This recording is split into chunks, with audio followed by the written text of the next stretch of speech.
Okay. The recording has started. Welcome to this evening's meeting of the Rutland Regional Planning Commission, Board of Commissioners. Today, June 16th, 2026. Calling meeting to order at 7:04. We do have a quorum, and we will go around with introductions. Karen, as always, start us off. Karen Hill staff. Thank you. Jack Schneider, Brandon. Working through Larry Purcell, Menden. Mary Keith Casa staff. And Reed, Pittsburgh. Brad Stoddard Davy. Miss McKay Castleton. Jim Marsh, Center Rutland. Brian Spencer, Clarendon. Winkowski, alternate in Clarendon. Laura Black, Shrewsbury. Devin Erie, Executive Director. And then online, we've got Abby Bradish from Chittenden, Erica Berner from Wallingford, Jessica Metcalf from Mount Holly, and Judy Gilmore from Timoth. Thanks for joining us all. Thank you. Next on the agenda is approval of the agenda. Is there any need for changes to the agenda? Otherwise, can I entertain a motion to approve the agenda? Motion to approve. Thank you, Larry. Second. Thank you, Ann. All in favor to approve the agenda, please say aye or raise your hand. Aye. Awesome. Next on the agenda is approving the May 19th minutes. Hopefully everyone's had a chance to review them. And if there are any need for changes, please say so. Otherwise, I entertain a motion to approve the minutes of May 19th. Thank you, Ann. Second. Second. Which? Drea, Yeah. second. Thank you. Beat you out, Larry. Good. All in favor to approve the minutes of May 19th, please say aye or raise your hand to indicate. Aye. Aye. Thank you. Those are approved. All right, next on the agenda is the open to the public. I don't think anyone is here for the presenting the public, so we will move on. April 2026 financials. I can provide that report. Mary Kay, you're on. So you've heard me give a lot of these updates in the past, but I'll just go through the highlights as I typically do. Looking at the April 2026 financials, the P&L reflects an income of roughly $177,000. The high net income is due to the fourth ACCD quarterly invoice being captured in March. So looking at the revenue, line 402, local income is high as all towns have paid their FY26 member dues. Line 403, state income is high. As I just said, we've captured the fourth quarter ACCD invoice. And just to give you an idea, that invoice is roughly $170,000. So that is why the net income is so high at that point in time. Line 417, U.S. Department of Labor is low, but this line's increased significantly due to the subgrant and contractor activity. And this is our work six grant that we talk about. Line 420, special projects is low. And again, as I've reported in the past, we expect this line to end under budget. Our agreement, our MTAP agreement ended under budget. Our TOD agreement we expect to end under budget due to the limited scope. And we also shifted some project hours from FY26 to FY27. So that's another reason for the revenue to end lower than budgeted. On the expense side, line 537, town and organizational support is high. Another one that I've reported, the credit card points, we redeemed credit card points in the winter, and we received $800 and posted that revenue to line 421, miscellaneous income. That line will offset this line that is high. Line 550, rent and office improvements is high, and that's because we've already captured 11 rent invoices in the system. And the renovation, I just like to capture this and remind everyone that, that renovation we did at the beginning of the fiscal year to split one office into two,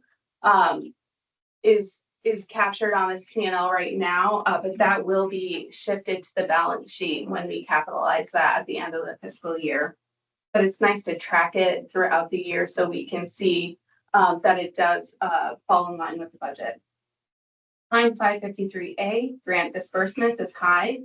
And this is because RPCs, we have invoiced their 2024 604B invoices. They've submitted those, they've been paid, and that grant closed out in December. This expense is reimbursed by the grant, so it is a wash on the financial statements.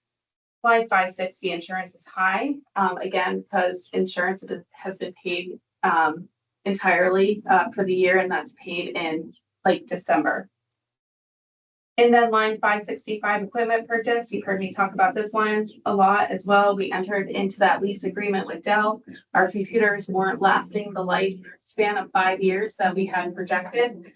So by entering in that lease, we can better budget for this line. So accounts receivable on the balance sheet as of April 30th, accounts receivable totaled almost 376,000. And as of June 8th, accounts receivable totaled almost 290,000. So just a couple things I'd like to note. We continue to project that FY26 will end in the black. And today I just sent out the audit RFP for FY26, 27, and 28. We've asked that proposals be submitted by 4 o'clock on July 15th.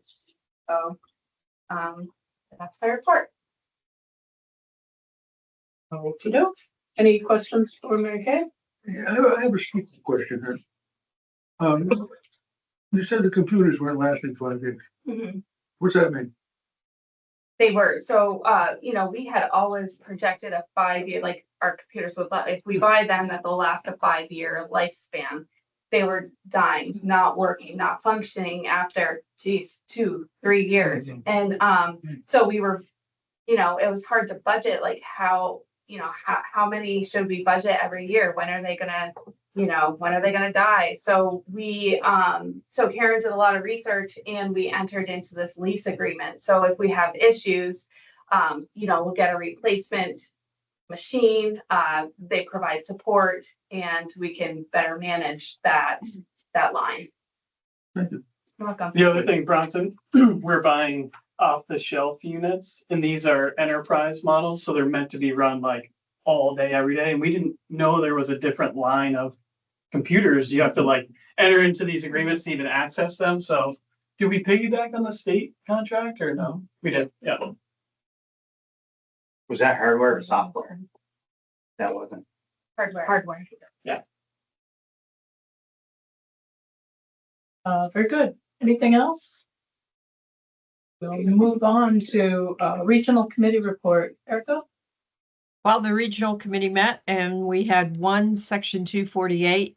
It was a petition of Airport Vermont Solar requesting a certificate of public good for a 4.97 megawatt electric generated facility at Fairhaven, Vermont, just about where the old airport is. The committee has recommended to the board that a letter of support be written with non-substantial impact. So we need a motion for that, if you will. May I have a motion? Oh, thank you. Bob? Got it. Motion by Bob, is there a second? Second. For the, thank you, Bronson. All in favor of the motion for the Section 248. Section 248, please say aye or raise your hand. Aye. Aye. That sounds unanimous. Motion is approved. Thank you, Erica. No problem. Okay, moving on. Executive Finance Committee report. The Executive Finance Committee met last week on Monday. We have full House for quorum. Essentially, we reviewed the financial report that Mary Kay presented to us. And we reviewed really the items that we are going to be going over in our next item. So all of them, we did vote at, to approve moving them forward to the board. So that was our meeting schedules, the changes to the employee handbook, the budget for FY27, the work plan. Let's see, that's all, and that looks like all of them. Thank you, and Darren is confirming. Thank you, Darren. Okay, so moving on, or any questions? Good. Moving on to the this says for our RRPC annual meeting. Is this our continuation of the annual meeting? This is our annual meeting. Oh, This is our annual meeting? So when we do the election and. the Oh, that's budget, right. Yeah. I'm sorry. Every June. I'm on too many meetings. Trust me, I know. And last meeting was a big one, so it's That like, was an yeah. annual meeting. We had our, okay, so, election of officers. I believe that we have a nominating committee, that met to, nominate officers to elect tonight. We met prior to the other meeting. So Andrea, thank you. I'll just go through and they are Slate. recommendations Perfect. for nominations, so then we can do. Hold on. Okay. Yep. So it was me, Anne Reed, and Bronson Spencer on the meeting. And we came up with Laura Black for chair, myself for vice chair, Larry Corsell for treasurer, Erica Berner for regional committee, Bob Gibbs for community committee, and then Dave Allaire for the at-large member. Very good. All those were nominated and I need a motion do I need to accept the nomination? Motion to accept Yes. nomination? Just open it up to the floor. Oh, thank you. Are there other nominations for the positions so named by Andrew? Here can hear a pin drop. Thank you. Well, we work on working this out, of course. Thank you, Andrea and all. So may I have a motion to approve the nominations as described? So, Here, a pin drop. Thank you, Bronson. How about a second? Second. We have a lot to do, so let's roll these. Thank you, Jim. All in favor to approve the nominations, please say aye. Aye. All right, so we can move forward to electing all of the officers on a single slate. Or at least that's what I would propose. But may I have a motion to elect all of the nominated officers? So moved. Thank you, Anne. Second. Thank you, Jim. All in favor to elect the officers as Andrea described? Aye. Raise your hand. Aye. All right, moving on. Well done. Thank you, and thanks to officers and board members for all we do. Okay, meeting schedule. Most of this will turn over to Darren to present. Devin. Kevin. Like, who's Darren? Oh, geez. Been watching Darren The news a too number much, of Darren times. Parent. Darren, Okay, The news? I don't know, whatever. Okay. so we have a proposed meeting schedule for this year and good news. Summer break. I know that hasn't happened in a couple of years because of the regional plan work, so y'all earned it. Congrats, and thank you for putting in so much time over the last year. We're highlighting when there's deviations. So for this Board of Commissioners schedule, there are no deviations from the normal Tuesday, third Tuesday of the month schedule. We do note that December is early to avoid conflicts with the holiday season and only needed if the audit requires that extra time. So this one will be the malleable date in the schedule, depending on when the audit's done, when we meet, and so forth. So committee meetings will remain at 6 p.m. Full board will be at 7, and then meeting that third Tuesday of the month. And then executive committee already approved this, but I'll just give you a little showing that we have one deviation in October. Is that Veterans Day? So we'll be meeting on a Tuesday. And then, of course, the December, we're planning to meet regardless of whether the full board meets. But if the full board meets early, then the executive committee will also meet early. So that, again, December is a little malleable depending on what the situation is with the audit. So again, we'll actually be meeting at 5:30 p.m. So we'll update this, and we're going to be posting these schedules on the website so folks can reference that if they need it. Move to approve the proposed schedule. But thank you. Is there a second? Second. Thank you, Liz. All in favor to approve the meeting schedule for 2027? Please say aye. Aye. All right. Employee handbook. Nice. So normally when we bring you all policy updates, it's a lot of changes, multiple pages, a lot of changes to benefits or otherwise. This year, very light. All the changes that were proposed are based on attorney review and just to ensure that we're conforming with any changes to state or federal law.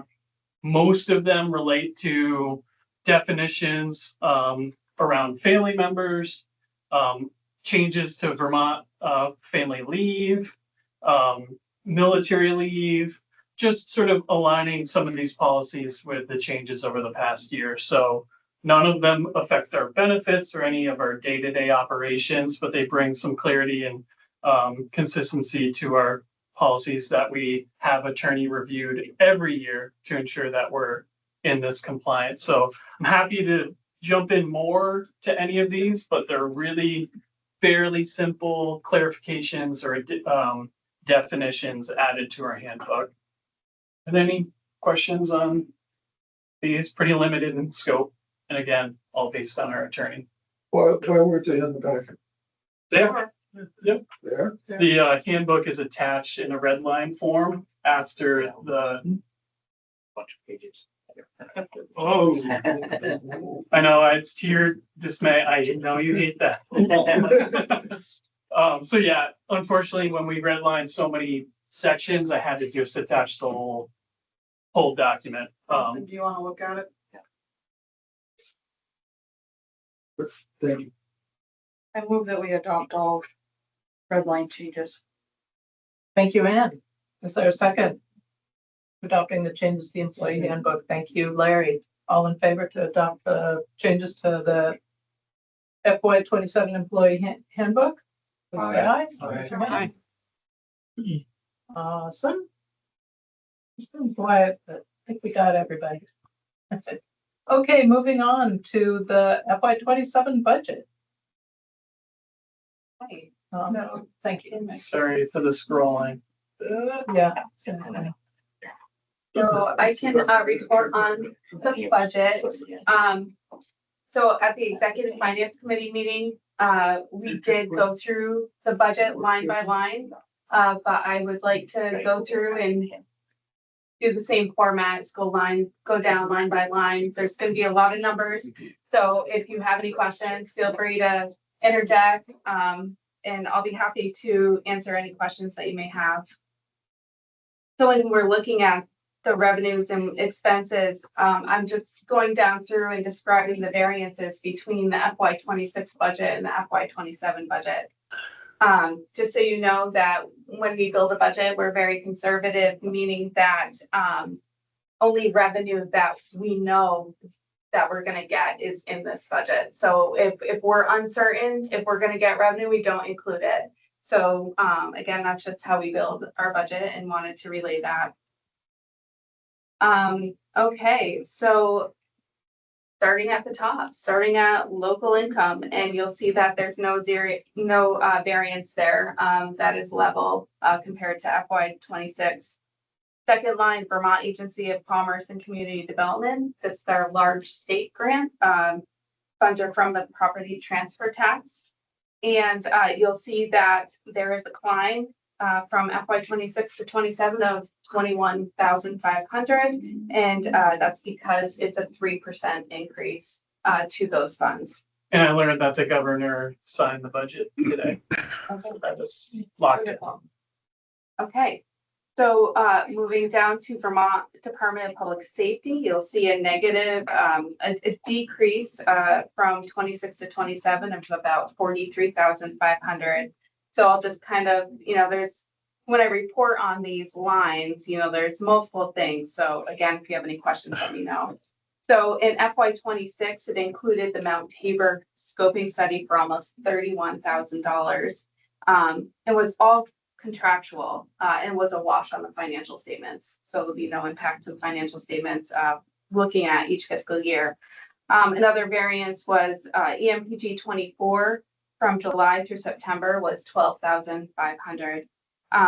We have not received the EMPG 25 award yet, but it is likely still this fiscal year. And we may receive the FY '26 award as well. So again, it's likely we'll receive additional funding, but being conservative and it's not 100%, we didn't include for these. So if we do receive this funding, we are projecting that we'll be back to the board with an amendment to the budget in January. Did you want to say anything about last week? Yeah, so Last week? we did receive news that the new Land Access and Opportunity Board funded us $50,000 to stand up the Rutland Region Disaster Cooperative, which is the sub-region work that we've been doing tabletop exercises to help with develop community capacity to respond to floods and disasters. It's a very novel idea. We're really excited about how the towns have responded to this and really need it.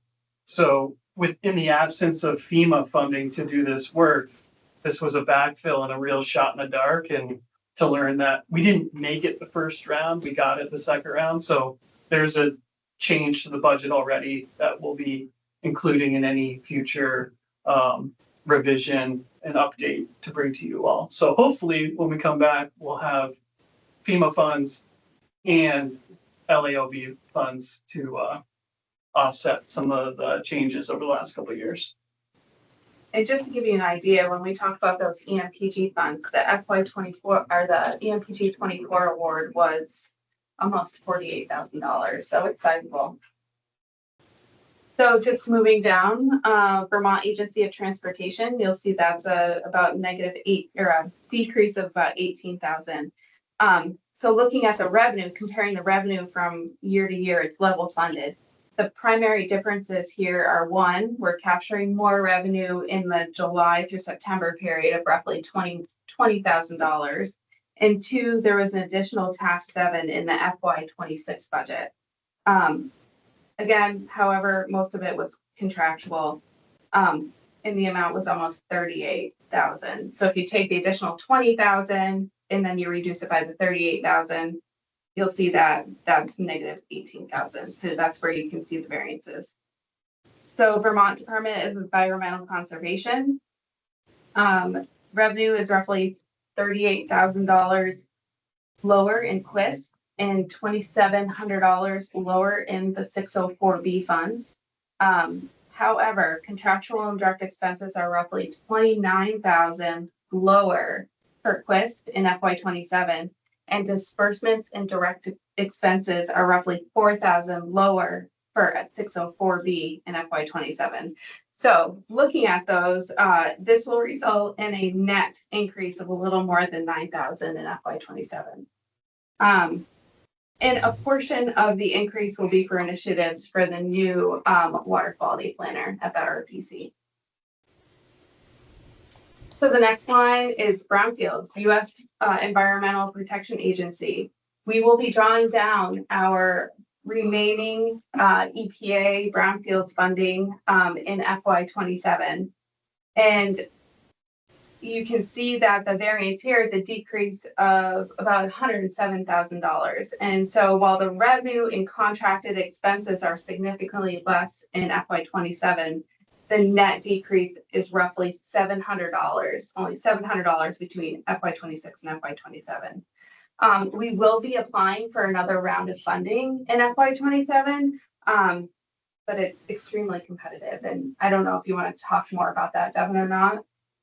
You know, EPA funding is largely given directly to development projects. We have a small admin percentage that we use to bring the projects and administer the grant. What we are looking to apply for is between $400,000 and $500,000 because our region still has a high need for brownfields assessment, and obviously these produce really high value sites from otherwise underutilized parcels. So it is super competitive. We are working with a consultant to sort of help develop our application. So there are only going to be 30 awards nationwide. So we'll really have to have our stuff together for this one. We are also considering applying to establish a revolving loan fund for cleanup of these sites, because there's been a lack of funding to actually do the cleanup and remediation. That would be $1 million, but we're still sort of weighing our options and need to speak to the attorney before we pursue anything like that. And obviously exec committee when that time comes. So we'll keep you all posted, but it's pretty exciting that we've been able to dole that money out to our towns early in this grant. Just, it shows the need, you know. Okay, so the next line is U.S. Department of Labor. This is our Work 6 grant. And you'll see that there's a decrease of about $86,000. That's a variance of about $86,000. So revenue in FY 27 is roughly $86,000 less compared to FY 26. Contractual and direct expenses are roughly $110,000 less. So there's a net increase of $24,000 in FY 27. And projections on these agreements are based on the agreements that we have in place currently with our partners. So the next one is Vermont Department of Buildings and General Services.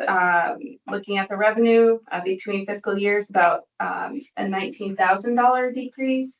The Act 172 MERP agreement goes through June 2028. But we did budget conservatively based on anticipated activity. So there are additional funds to draw down, but we didn't choose to include all of those funds just based on the work that we see coming for FY 27. So the next couple of lines, there's a lot of activity and a lot of numbers. So again, if you have any questions, let me know. So the first one is our local planning assistance.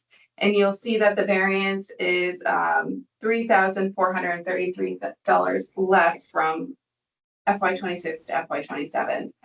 So just to give you some ideas of what goes into that line, MPM revenue is increasing by almost $2,300 based on projected activity. One of the big parts of this line are our town agreements, such as MPGs and bylaw modernization agreements. This is an increase of roughly $43,000 from FY 26 to FY 27. And that is because in FY 27, we have 7 agreements versus FY 26, where we had budgeted 3 agreements. So it's really great. We have 4 more agreements this year, which is exciting.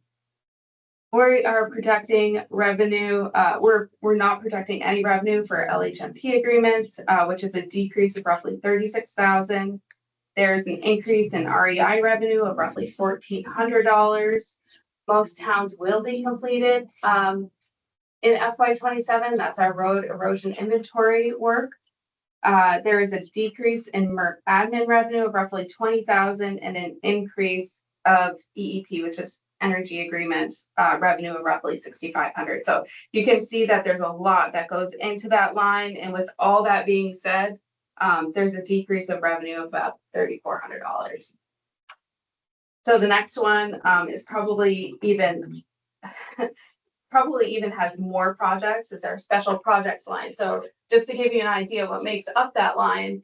So if funding comes directly from a federal agency or a state agency, you'll see them broken out under revenue. So like you'll see Department of Public Safety, Vermont Agency of Transportation. But a lot of the special projects are agreements between us and our counterparts, or it's any other source that we're not receiving funds directly from the federal government or the state agency. So that just gives you a little bit. And if it's not in the local plan, if it's not with a town, because any town agreement goes into the local planning assistance line. So it's everything else besides the items that I just mentioned goes into the special projects line. So so special projects between FY26 and FY27, there's an increase of roughly $43,000. As I just mentioned, there's a lot of activity in this line. So level revenue, I'll just give you some ideas of what the level revenue between the 2 fiscal years, back to website work, water quality A&R, that's our tactical basin planning work, and VAPTA chair. So Devin's the chair of VAPTA and receives a stipend for his time. So projects that have revenue increases, that's our CPRG agreement, that's roughly an $800 increase. FEMA flood bylaws, it's roughly a $5,000 increase. We did push some of this work from FY26 to FY27. So water quality A&R, that's again our tactical basin planning work. That's another the prior agreement. It's roughly $14,000. This work was delayed due to the vacant position. Brownfield state funding, again, we're still looking at the revenue increases right now. Brownfield state funding, roughly $42,000 increase to revenue, but is roughly a $4,000 net increase. So even though it's a $42,000 revenue increase, some of those funds go out, get paid out to contracted services. So the net increase is about $4,000. Again, still going on the revenue increases, the OCCUD MOA. So that's our work with the Otter Creek Communications Union District, where the finance assistant at RRPC is the treasurer for the CUD. So that revenue is for her time. She does the accounts payable for that in that position. And okay, so now we're on to the revenue decreases. So we've talked about the level revenue, the revenue increases, and now we're going to talk about the revenue decreases. That includes bond bank of roughly $3,000 due to projected activity and leaving funds available through the end of the grant term. End of the grant term is December 2028. DIBG of roughly $32,000, but it's a net increase of $2,300. Again, that's another one where the revenue is a decrease, but the net is actually an increase of $2,300, which is good. So the MTAP agreement has ended, so it's a decrease to revenue of roughly $40,000, but a net decrease of roughly $20,000.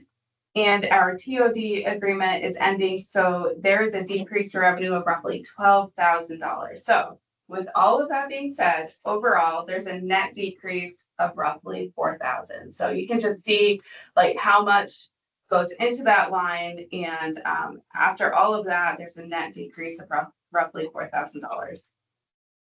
So we're down to the bottom where total revenues, you'll see the variance revenue has decreased from FY26 to FY27 in the amount of roughly $253,000.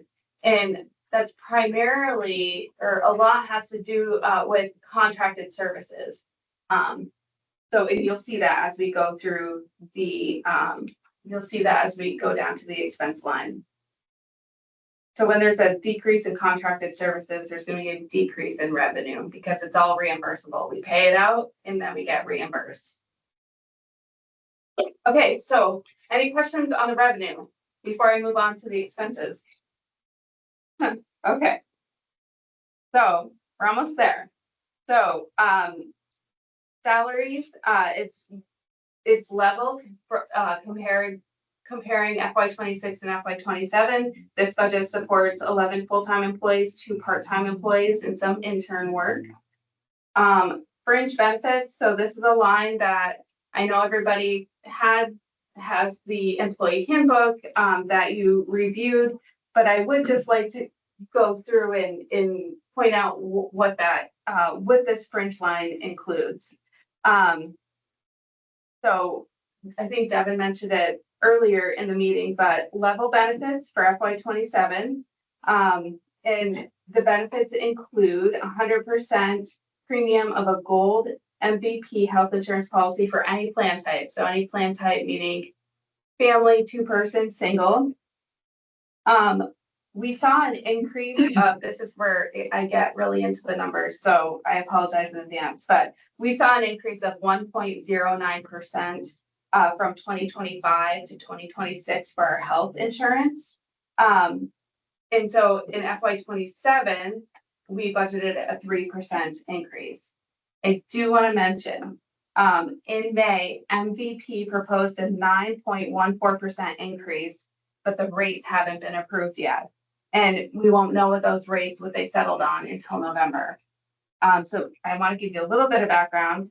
For the 2026 rates, MVP requested a 7.5% increase for small group plans, but the Green Mountain Care Board only approved a 2.5% increase. And we only saw a 1.09% increase from 2025 to 2026. So we're proposing, due to the uncertainty of where the rates will land, we propose we keep the 3%. And if the increase is larger and a budget amendment is needed, which we're projecting that a budget amendment is going to be needed anyway because of the extra revenue that we have, so that we just learned about, we can present a revised budget in January. So just to let everybody know that even if there is an increase, those employees that are currently enrolled in the plan need to be covered at that level through December 2026. So any changes would have to be effective January of 2027. So I do want to mention, even if the full rate that was proposed to the Green Mountain Care Board of the 9%, the impact would roughly be an additional $4,500 to the organization. So that, I just spoke a lot about the health insurance. Now I just kind of want to point out the other insurances that RRPC offers to its employees. So we have a health incentive program that is equal to half of the employer contribution. So if there's a full-time employee who is eligible for health insurance, but maybe is covered on their spouse's plan, they're entitled to this payout with the proof of health insurance. So this is a really nice benefit. Another benefit that the organization offers is a wellness reimbursement. Additionally, RRPC pays 100% dental for enrolled plan type. And again, plan type is single, 2-person family. RRPC pays 100% of employees' short-term disability, long-term disability, and life insurance policies. And the life insurance policy is an employee's annual salary up to $100,000. And then just talking about retirement, our current retirement is through the Vermont Municipal Employees Retirement System, VEMRS, and VEMRS sets the rates for employer and employee contributions. We don't have any say in that. We also offer vision, but it is 100% employee paid. So that's the one benefit where if employees choose to enroll, that is their responsibility.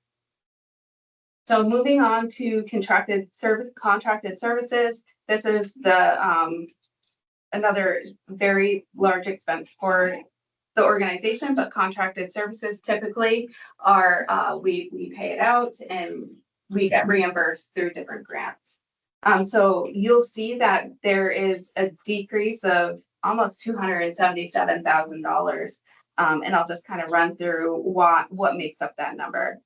So agreements with no contracted services this year compared to last year total roughly $93,000. So that's a big portion right there. Additionally, QUIS, our clean water service provider work, is roughly $43,000 lower. Our brownfields is roughly $101,000 lower. And that is again because our brownfields funding is running out and we're going to use it up in FY27. Our work 6 grant is roughly $110,000 lower, and that's based on the current agreements that we have in place with our partners. That is a grant that we are looking, we're going to request an extension to the term end date. So we'll be sending a request out to DOL on that. And the 2 agreements that have higher expenses compared to last year are DIBG, which is almost $30,000, and we have state brownfields funding of $38,000. So a couple more lines that I'm just trying to hit on like the larger variances. So one of them is the audit accounting. You'll see an increase of $6,250. So not confirmed yet. It's likely that we'll have a single audit for our FY26, which means it'll be a higher expense to the organization. And so we have included that in the budget in case that happens. So moving down to service contracts, we were able to decrease the expense by $3,600. So we talked a lot about our equipment being leased by Dell. When we did that, our outsourced IT, Silhouette Networks, had to set up all the computers. And that was like a $3,000 expense. Well, we won't need that this year. So we are able to decrease the expense in that line. So looking at the rent and office improvements, that the expenses decreased by about $7,800 in that line. We're able to reduce our parking expense because most staff are parking in the parking lot. And we greatly reduced our office improvements as we completed the balance of the major work last fiscal year. So we didn't have to budget for that. You'll see a decrease of about $4,000 in grant disbursements. Again, this is just a pass through. This is a pass through to our counterparts for our 604B work. So this is just a wash on the financial statements. Equipment line was able to reduce it by $3,000 because we were able to budget more accurately based on that lease. So our computers on that lease agreement, making it easy to budget. And we feel that staff is now well equipped with all the tools that they need. We go through a budget exercise where we meet with every staff individually to talk about their programs. They kind of create a wish list, and there wasn't a lot of asks for any additional equipment through that process through the process of creating this budget. So you'll see that total expenses have decreased from one year to the next of about $238,000. And again, the main decrease is due to that contracted services line. And that's the budget. And I'm happy to answer any questions that you may have. Any questions for Mary Kay? Wow, you've been right at it. Thank you for all of that information. Okay, no questions. I'll entertain a motion to approve the FY27 budget as presented. Even though we may have to do it again. Okay. All right.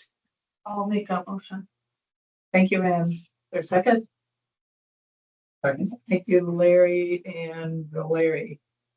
All in favor to approve the FY27 budget, please say aye. Aye. Indicate aye. Thank you. Budget is approved. All right, moving on. We're gonna, Devin. Sorry, I called you. I don't know what. I'll let it Oh, where- slide. I This can't one's, even think of someone I know named that. Let's say it. Devin. would you present the fiscal year 27 work plan? And I see that the FY 26 work plan assessment is in our package. Yep. And the executive committee did go over that.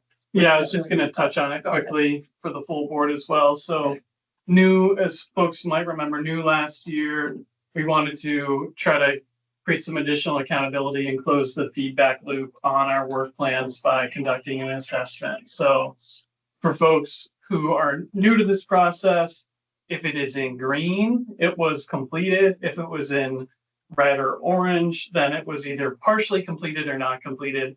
And I provided some helpful notes to sort of describe why certain things were done or not done. Overall, by and large, we were faced with two primary challenges this year. One was staffing. We lost 3 staffers within a 1-month period, and we went without those 3 staffers for about 4 or 5 months. That had a big impact on completing all of the work plan. And then funding. We were not awarded certain grant funds. So as a result, that work didn't continue, at least to the same caliber. You know, we tried as best we could to stretch our state funding and shore up gaps. A great example is our emergency management planning program, where we got $0 this year, but we kept the core functions going because we knew continuity of operations was the key in preserving all the relationships and work that we had sort of fostered up to this point. So I'll highlight a couple things for you guys. I'll focus on sort of the generally the things we didn't complete, but I'll also highlight a couple major developments as well. So communications side, we had to really scale back. We had planned to develop a communications plan, but again, capacity was a challenge. Although we are only obligated to hold 2 municipal training courses, we actually hold 3, and the third one is this Thursday. We've had really good turnout so far in those.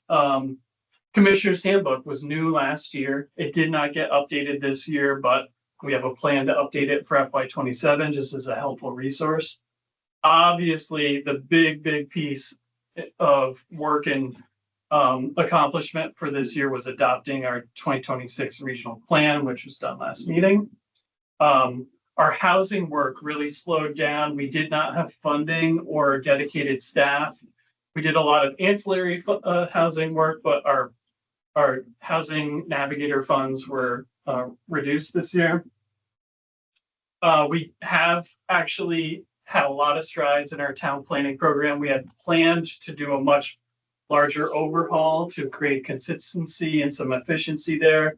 However, we weren't able to do all of that work, but it's been started. So we have a standard map package we created, and most importantly, we had quite a backlog. You know, the year over year town plans that expire really ebb and flow. This year was very much a peak year, so we were able to get caught up and get towns to where they need to be.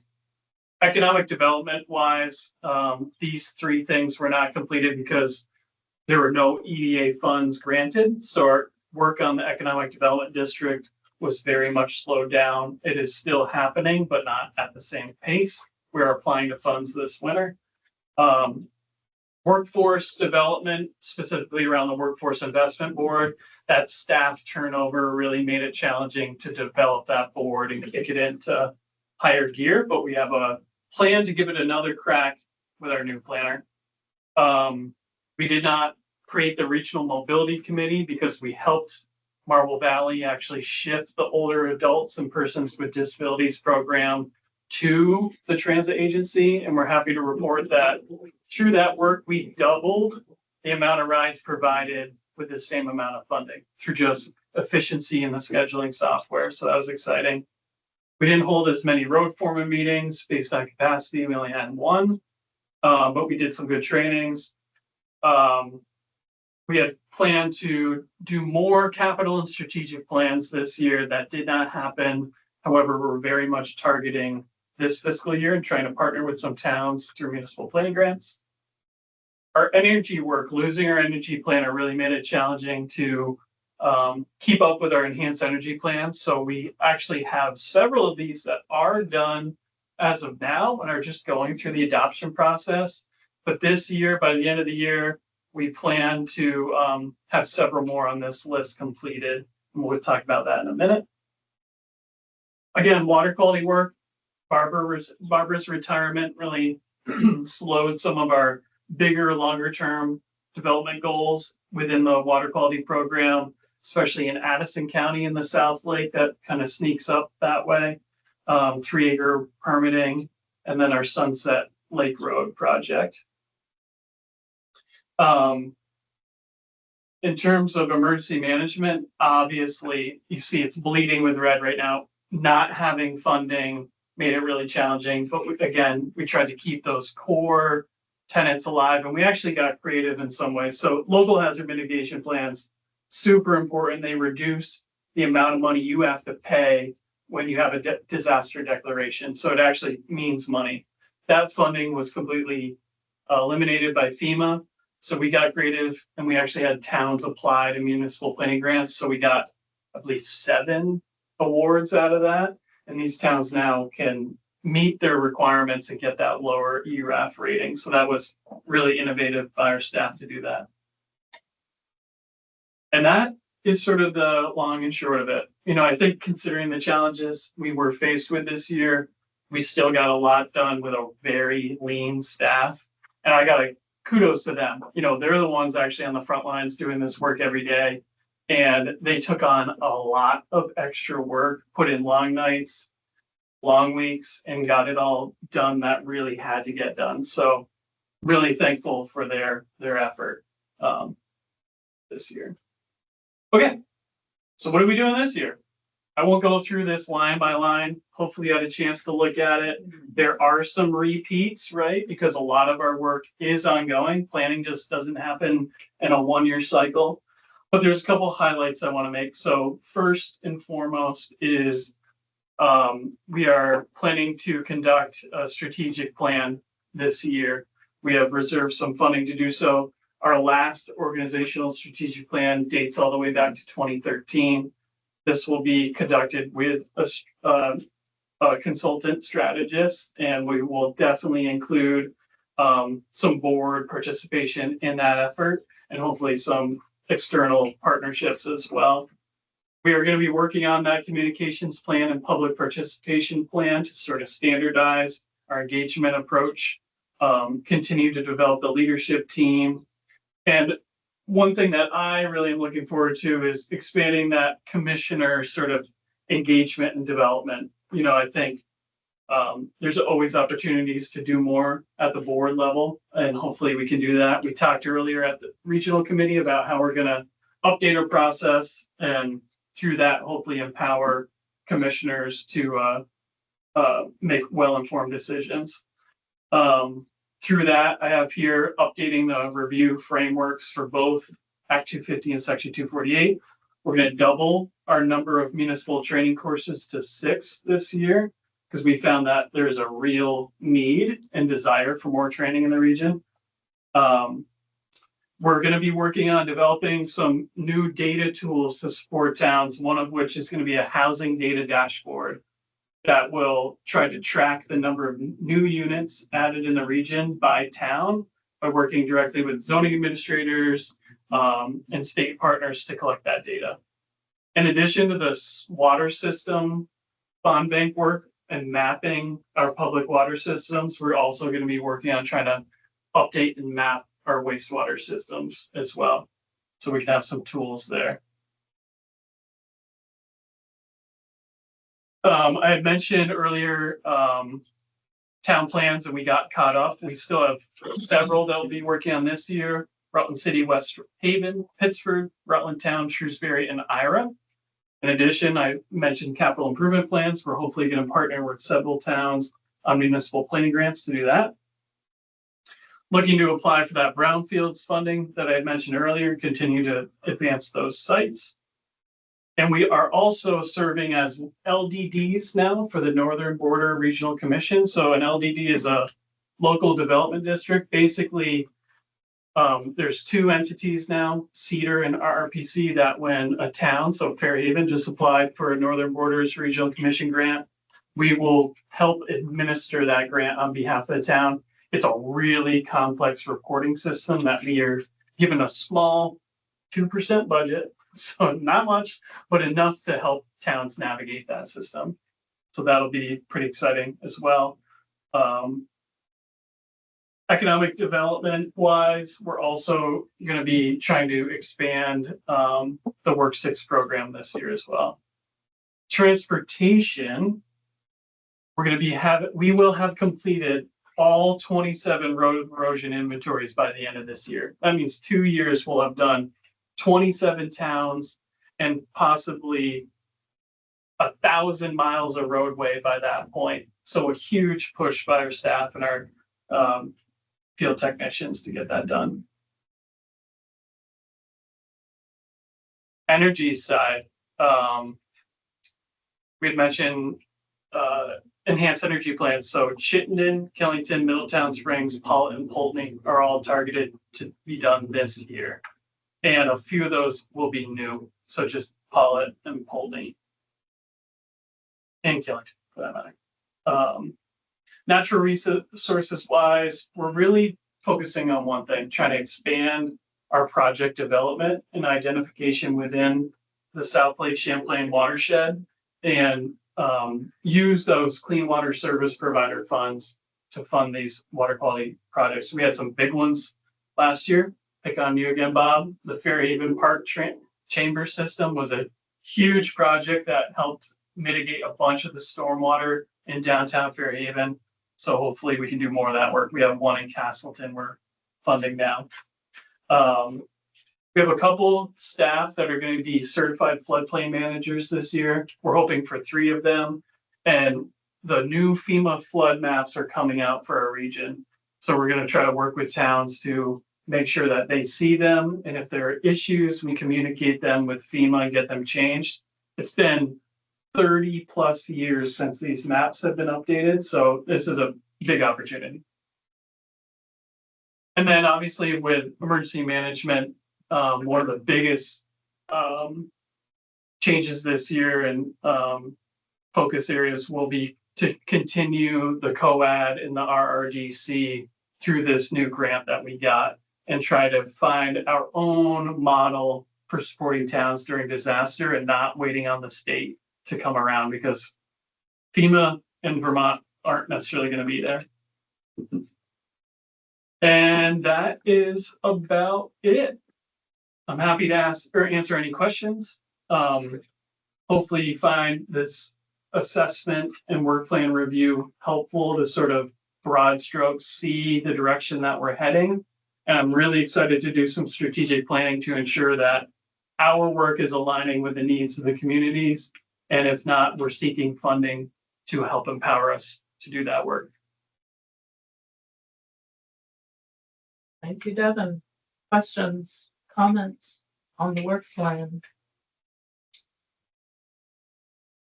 I think you guys have enough to do. Thanks. I'll entertain a motion to approve the fiscal year 27 work plan for the RRPC. So moved. Thank you, Larry. Second. Thank you, Ann. All in favor to approve the work plan for FY 27, please say aye. Raise your hand. I see all the hands up online. Aye. Before we adjourn, can I just The work say plan is- really quick, Yes. thank you, everyone online, everyone in the room. We have asked a lot of you this year, 12 straight months of meeting, getting through the regional plan, all the hearings involved, and everyone showed up and really supported our mission in this organization. And, you know, we're nothing without you guys, really. Like, you make the decisions, you are the communities we serve. So thank you very, very much for all the support. You're welcome. From all of us. Enjoy your vacations. I don't want to see any of you for 2 months. Thank you, Devin. I was gonna say something of the same, so, we can adjourn until, and next time we're meeting September 15th at 7 PM, and everyone except you, Liz, you can still come. Please And join us this time. I don't even know if I need a motion to adjourn, so, we're all adjourned. And, if Seward's Restaurant was still open, I would go get a